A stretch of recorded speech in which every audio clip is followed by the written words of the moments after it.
Bueno, esta es una atenta invitación a suscribirse al canal que están viendo para las lecturas o estudios a continuación.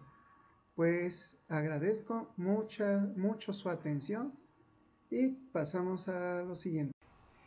Bueno, ahorita esta parte del canal de Complejidad X va a estar dedicada un poco a divulgación de la ciencia, en especial de ver ciertas relaciones de cosas que parecen que no son importantes entre sí, pero que con base al conocimiento de la física pueden relacionarse. El electromagnetismo con las mediciones de las fuentes radioactivas. He de mencionar que cuando hablo de fuente radioactiva, hablo de fuentes de radiación ionizante. Voy a explicar qué es la radiación ionizante más adelante, en el propio canal. Perdón, aquí sí tengo que decir una cierta disculpa porque fui muy rápido a la hora de estar describiendo todo, con la idea de poder hacer esto de manera corta. Estoy en apertura de crítica y petición de explicación de ciertas cuestiones alrededor de lo que significa pues esto de la radioactividad, del contador Geiger, del campo eléctrico, de las cargas, de todo ello. La idea es poder hacer divulgación. Esta divulgación que yo quiero estar elaborando es para hacer ver a entender por qué es importante la energía nuclear. No solamente en el país, en el sentido de mi país como México, y también resaltar con esta forma la importancia del Politécnico y de la Escuela Superior de Física y Matemáticas en lo que se refiere a lo que es la generación de energía, en lo que se refiere a lo que es propiamente la energía nuclear. La SFEM de alguna manera surge cuando el gobierno quiere hacer uso de la energía nuclear para provecho de México, pero este provecho mexicano resulta universal. Es universal este provecho no solamente para México, sino para todo el mundo. Ahorita que está la guerra nuclear, perdón, esperemos que no sea eso, la guerra entre Rusia y Europa, Europa va a tener que atravesar, y muy probablemente esta travesía va a ser fuerte, de ausencia de generadores de energía. La energía nuclear se ve ahorita y muy probablemente en un futuro, si es que la humanidad sigue persistiendo después de la muerte del Sol, como la única fuente de energía suficiente para poder seguir como humanidad. La energía nuclear no es la enemiga. Greenpeace y otras partes tienen que pensar más en que la energía nuclear es la única que puede sobrevivir por más de 4.500 millones de años constante. No hay otra forma de fuente de energía. Ahora sí que a eso se dedica la ciencia.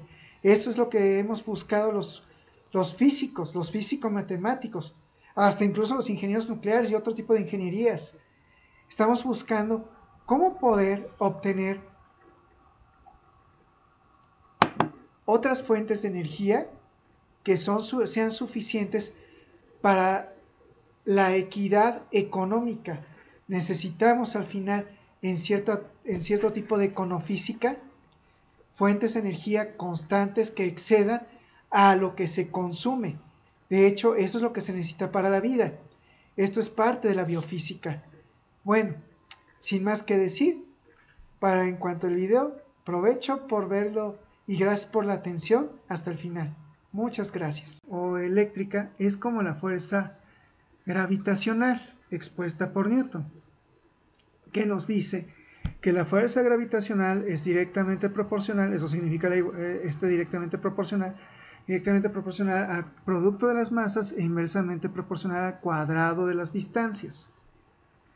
La constante de proporcionalidad que nos da una igualdad es nuestra constante G para el caso gravitacional. Esto es un adelanto para lo que después Coulomb encontró como la fuerza eléctrica, en que la fuerza eléctrica sería que es directamente proporcional, esto es la igualdad y esta es nuestra constante, la KE, constante de Coulomb, que es la constante de proporcionalidad de lo que nos dice la fuerza de Coulomb, bueno, la ley de Coulomb, que nos dice que la fuerza electrostática es directamente proporcional al cuadrado al producto de las cargas e inversamente proporcional al cuadrado de las distancias. Visto esto, podemos preguntar, y bueno, ¿y qué es un campo eléctrico? Un campo eléctrico es aquello que ocurre con el espacio a su alrededor, teniendo la carga como una fuente de lo que radialmente está deformado el espacio alrededor de las fuentes eléctricas o bien llamadas cargas eléctricas. Y hay dos a saber, la carga negativa y carga positiva, tal que tenemos un campo eléctrico positivo y negativo, tal que esto es nuestra ecuación de campo eléctrico, que nos dice que el campo eléctrico, en este sentido dicho, es directamente proporcional a la carga del a la fuente del campo, inversamente proporcional al cuadrado de la distancia donde nos encontremos del campo eléctrico. Vaya, eso es lo que nos dice. Esto es algo de matemática vectorial y por eso se dice que diverge en el sentido de que se aleja, es repulsivo para el caso de carga positiva, y en el caso de carga negativo es atractiva. Carga negativa, perdón que dije negativo. En caso de carga negativa es un atractor y aquí es un repulsor. Carga positiva, carga negativa, diverge, converge. Bueno, ¿para qué nos va a servir esto? Al final, para poder entender acerca del capacitor. Bueno, en que si nosotros queremos saber, bueno, aquí no, déjame ver si no les puse lo que es el potencial. Sí, en que con base al concepto de carga eléctrica, conforme estemos alrededor, perdón que aquí, déjenme lo pongo aquí, ¿dónde estás tú? Conforme estemos alrededor de nuestro campo eléctrico, lo que encontraremos es una superficie que nos está estimulando cómo se encuentra el espacio radialmente proporcional al campo eléctrico, de tal forma que podríamos decir que tenemos una superficie de equidistancia. Esta equidistancia, mejor dicha, como potencial de interacción del campo eléctrico, es una superficie equipotencial, es nuestro voltaje. Esto se expresa, aquí ya lo estoy viendo, radialmente. Esta es la superficie equipotencial.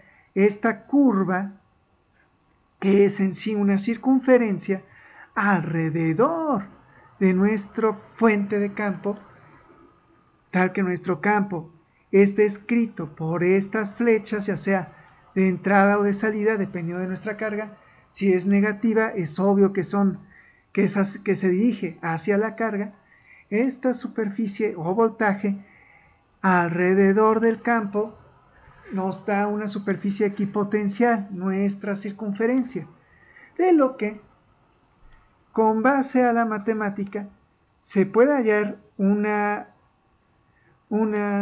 cantidad escalar, que es el voltaje, o bien el potencial, en que el potencial de carga es directamente proporcional a la carga e inversamente proporcional a la distancia de la carga.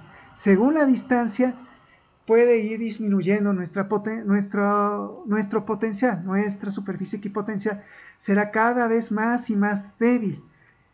No necesariamente tiene que ver con respecto al campo, pero sí, es obvio que también va a ir disminuyendo. Pero bueno, conforme a esto que estamos diciendo, vamos preguntando, ¿y cómo es en este sentido el trabajo que puede generar nuestra carga eléctrica, nuestro campo eléctrico, nuestro potencial eléctrico? Lo que se ha hallado es que el trabajo que puede realizar una carga influida por un potencial es visto por esta ecuación 5, ¿no? Rápidamente dicho, que es que es el producto de nuestra carga por el potencial con el cual interactúa, o bien la interacción de nuestra carga de prueba con respecto a un potencial. Y en este sentido es nuestra conocido nuestro trabajo mecánico, en que la fuerza por distancia es el trabajo. Esto nos produce, con base a lo que conocemos de la fuerza eléctrica, en que puede ser en sí nuestro campo eléctrico por potencial, o bien nuestra Q cuadrada. Aquí digamos que si nuestra Q0 fuera Q cuadrada por la distancia. Aquí si la distancia es en sí el radio, es obvio que se va, o mejor dicho, deja de ser el término lineal y se convierte en nuestro Q0 por V. Y bueno, esto es importante para conocer la definición de capacitancia. Con base a conocer el trabajo que puede hacer una carga conforme a un potencial, en que, déjenme un poquito porque quiero darle un poquito de celeridad a esto, y por darle celeridad creo que estoy siendo muy rápido y un tanto cuanto impreciso. Con base a lo que con base a lo que se definió aquí, hay que definir a este potencial. Este potencial que está aquí va a tener relación con algo que se llama la capacitancia, la capacidad de interacción de nuestro carga, ¿no? De nuestra carga de prueba para poder interactuar. En ese sentido, la definición de esta capacidad se da con base a esta ecuación, ¿no? Que estamos teniendo aquí en la ecuación 12 de Purcell de Berkeley, ¿no? De la Universidad de Berkeley, que aquí estamos definiendo la capacidad de una esfera, aquí en este sentido, de esta forma dicha. Esto nos define la geometría que tiene que ver con la distancia de nuestro capacitor, tal que obtenemos finalmente esto último aquí que estoy poniendo con base al cursor, que nos dice qué onda con nuestra capacidad o capacitancia. Por ejemplo, si tenemos una capacitancia o capacidad de interacción de cargas, tales que sean por placas paralelas entre sí, la capacidad tiene que ver con el campo eléctrico que se encuentra en estas cargas. Esto es el fenómeno de borde, que realmente es despreciable en este momento, no así lo que se encuentra entre estas dos placas cargadas. De hecho, esto es lo que vemos aquí como la densidad superficial de carga, que tiene que ver con respecto al campo eléctrico que se encuentra en este sentido de estas superficies de nuestras cargas paralelas, de nuestras superficies cargadas paralelas entre sí. Rápidamente quisiera, que lo voy a poner aquí como señalado, exponer cómo se puede ver si en este sentido fuera dos superficies cargadas circulares, tal que son paralelos entre sí, que nos da esta especie de capacitor. Este capacitor es súper importante para ver qué onda con su relación con el contador Gauge. Tiene que mencionarse, y hasta este momento lo he menospreciado, pero no tiene que ser menospreciable, en que en medio de estas cargas va a haber un medio que se llama medio dieléctrico. El medio dieléctrico se ve expresado por una, es que esto es una epsilon, pero tiene que ver déjame recordar ahorita cómo se llama, el epsilon, tiene que ver con la capacidad de interacción de la carga, es este epsilon del medio, que ahorita no lo he mencionado, déjenme rápido, voy en su mencionamiento. Es permisividad eléctrica. De hecho, la permisividad eléctrica por la permeabilidad magnética inversamente nos da la velocidad de la luz. Esto tiene que ver con la solución de las ecuaciones de onda electromagnética. Y también, para decirlo rápidamente, que en este sentido los fenómenos de borde tienen una matemática muy propia. Por ejemplo, esto podría tener que ver con ecuaciones de Bessel esféricas, porque pues, es algo como muy referido a Bessel en cuanto a soluciones incluso de cómo se comportan los, no voy a decir campos, vamos a decir que propiedades que dependen de la geometría de la cual nosotros estemos tratando. Por eso es más fácil estudiar lo que se encuentra en el centro que todo aquello que sea alrededor. De hecho, esto es parte de la electrodinámica. No necesitamos ver la electrodinámica tan complicada. Pregúntenle a cualquiera de maestría cómo se sufre con Jackson, cómo se ve al respecto. Pero sí se puede decir al respecto en cuanto a lo que significa el contador Geiger. El contador Geiger no es otra cosa más que un cilindro de dos superficies esféricas que contienen un medio. Este medio dieléctrico, por así decirle, no va a ser cualquier medio dieléctrico, va a ser un gas inerte,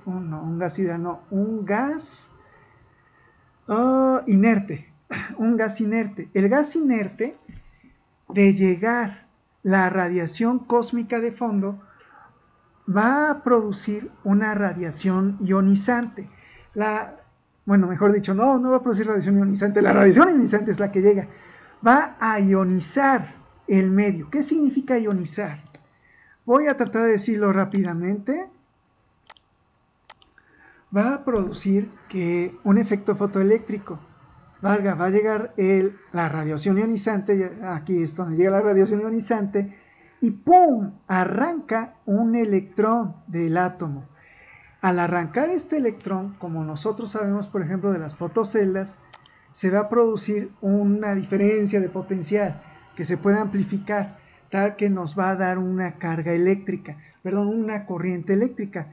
Esta corriente eléctrica es importante. ¿Por qué es importante?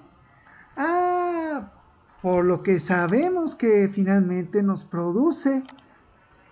Perdón, voy rápido. Déjame ver si tengo la... sí.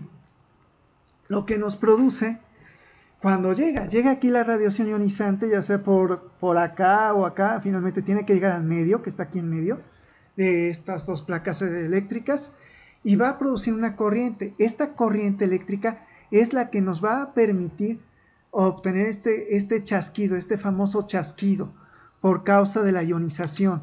Es un arco eléctrico. Es como si tuviéramos, cuando nosotros, por ejemplo, vamos sobre cierta escalera eléctrica y vamos bajando y de repente dejamos la escalera eléctrica y tocamos otro medio y ¡chin! Nos da toques. Es eso, son toquecitos que se están amplificando como se vio aquí. Aquí hay un amplificador. Esto permite que nuestros toquecitos sean un poquito mayores, tal que puedan ser medibles. Son medibles finalmente dentro del propio contador Geiger. Con esto dicho, tenemos que mencionar que cualquier cosa es radioactiva. En este sentido, hay algo que se llama actividad para dos fuentes radioactivas. Si proponemos como fuente radioactiva el medio y como otra fuente radioactiva otra fuente propiamente radioactiva que nosotros conocemos como el uranio o plutonio o diferentes, podemos tener algo que se llama la actividad. La actividad nos sirve finalmente para poder obtener nuestro comportamiento de carga. Aquí tenemos nuestra actividad, tenemos la distancia a partir de la cual se está midiendo con base al contador Geiger y lo que se está midiendo y lo que se calcula de manera teórica. Estos son cálculos propiamente ya de laboratorios, pero se ha de mencionar cómo va bajando la radioactividad a manera en que nosotros estamos marcando distancia. Esto que estamos diciendo es para que podamos conocer cómo algo que parece sin mucha importancia para conocer algo radioactivo puede ser importante si es que nosotros lo modificamos aunque sea un poquito. Esto es con base del conocimiento de la ciencia, no es cualquier ingeniería, un conocimiento de la ciencia per se para poder hacer este tipo de cosas de manera profesional y poder nosotros vivir de ello y a la vez resguardarnos de cualquier fuente radioactiva.